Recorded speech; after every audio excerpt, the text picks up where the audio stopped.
And we are back with the fourth segment of the GSMC basketball podcast presented by the GSMC Sports Network. And in this fourth segment, we are going to be talking about Stephon Castle and his injuries in the Summer League, which is, it's a little bit unfortunate that a player gets injured. Like, I really don't like it's really like a sad sight to see. Like, their injuries, they always plague the league. They always plague a lot of these players, and they always, they ruin what could have been. Like, there are a lot of what if stories based off of players being injured and things like that. But Stephon Castle, he played on UConn. He won back-to-back titles, and he is primarily known as a very competent defender in this draft.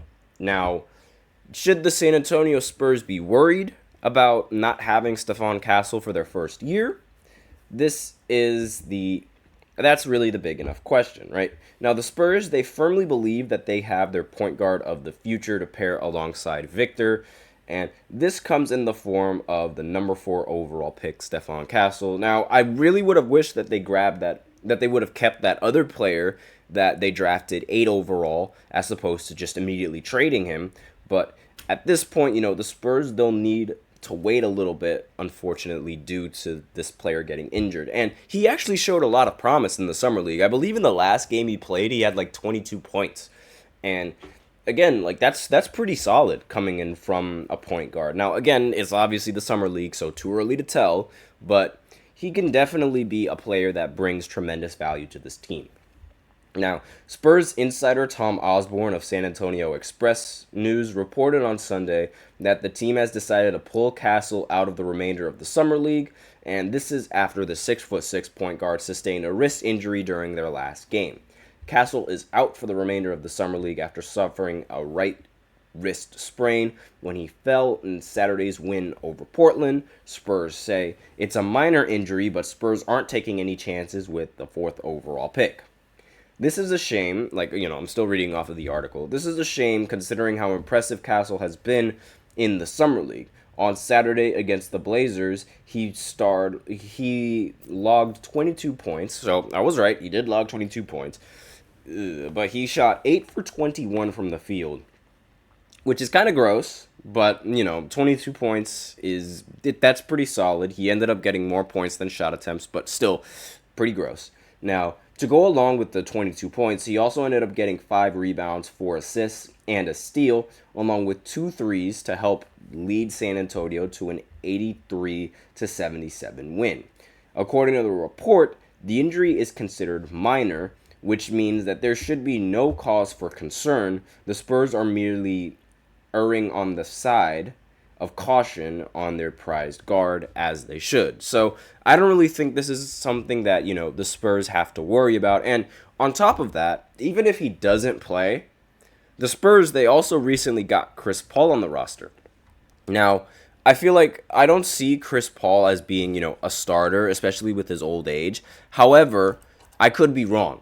I could really, really be wrong about that, because Chris Paul, while he is old age also comes experience. And he has a lot of experience running the pick and roll. He has a lot of experience setting up teammates for open shots. And while he is old, he still has a very solid mid-range pull-up that he loves to use. And really, he's just a very smart player overall. Now, think about him paired up alongside Victor. I mean, DeAndre Jordan, I don't know if you guys remember DeAndre Jordan, but when he was on the Clippers, he made the first team All-NBA. He made the All-NBA first team, and majority of that reason is because of Chris Paul and his ability to set up DeAndre Jordan with perfect lobs. And on top of that, DJ was also a very good rebounder and a pretty competent defender as well.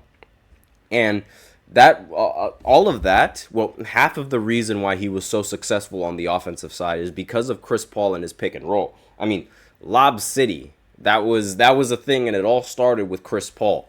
And the amount of value that Chris Paul brings to a team should never go underestimated. In fact, every single year that Chris Paul has joined a team, their win percentage has increased dramatically. It happens almost every single time. So just imagine, the amount of lobs that he's going to throw to Victor. Someone who is 7'4" and he can easily just throw it up there, and the guy's just going to catch it over everyone. It's like, you cannot catch the ball over someone like Victor. Like, it's literally impossible. Now, I know what you guys are thinking. Oh, if it's so easy, then why didn't the rest of his team do that? Well, the rest of his team was full of a bunch of rookies and a bunch of players that had an ego. Like, that's really what I feel like. I don't know what it is, but it's like, there were a lot of times last year where Victor was wide open under the basket, but his teammates just refused to pass him the ball. Like, refuse. And it's like, how could you miss someone that's 7'4"?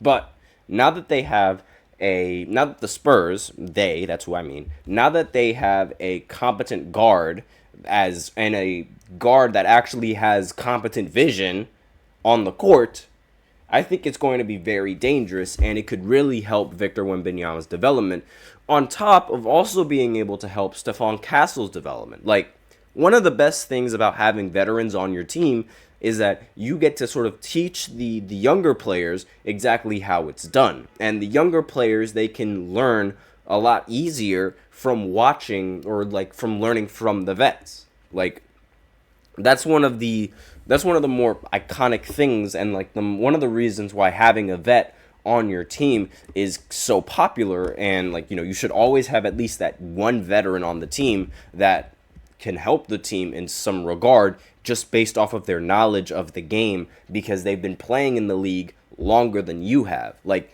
experience outranks almost everything, right? And you can never have too much experience. And a player that's been playing that's almost as long as LeBron James is going to have a lot of experience. So I think this could be a good thing for both Victor as well as Stephon Castle. Now, if Stephon doesn't play that much because of, his injury, then, I mean, I don't expect Chris Paul to start, but let me know in the comments what you guys think. Would you guys rather start Chris Paul over Stephon Castle, or would you like flip-flop between the two of them and figure out, like, which of them is starting? Like, let's say maybe you start by starting Chris Paul, and then when Stephon gets in a rhythm, you start by starting Stephon. But let me know in the comments what you guys think of that. I personally don't think that Chris Paul should be starting. I would much rather like to see him in the role of being that veteran player that teaches all the other younger players exactly, like, and shows them the ropes and things of that nature. Now, again, like I said, this injury, it isn't supposed to be something major for Stephon, and it isn't supposed to be something that's, going to hinder him for the rest of the season. So I don't really feel like this should be something that a lot of Spurs fans should worry about. And as long as you have Victor healthy, really, you don't got to worry about a thing. But that's really all that I have to talk about on this fourth segment. It's a little bit shorter than the rest of the other segments, but it's really just updating everyone on, Victor and his teammates, and really, like, I mean, Stephon, and just, his ability to play for the team. So with this out of the way, we can go right ahead into the fifth segment, where I talk about some comments that Stephen A. Smith made about Ben Simmons. And I'm all for, talking about Ben Simmons. You guys know how I feel about Ben Simmons. Urgh! And we're going to go ahead and talk about what he had to say about his contract. And an agent actually responded to Stephen A. Smith about Ben Simmons and his comments towards Ben Simmons. So I'm going to talk a little bit about that drama and what that means right after this short break. Be sure to stay tuned.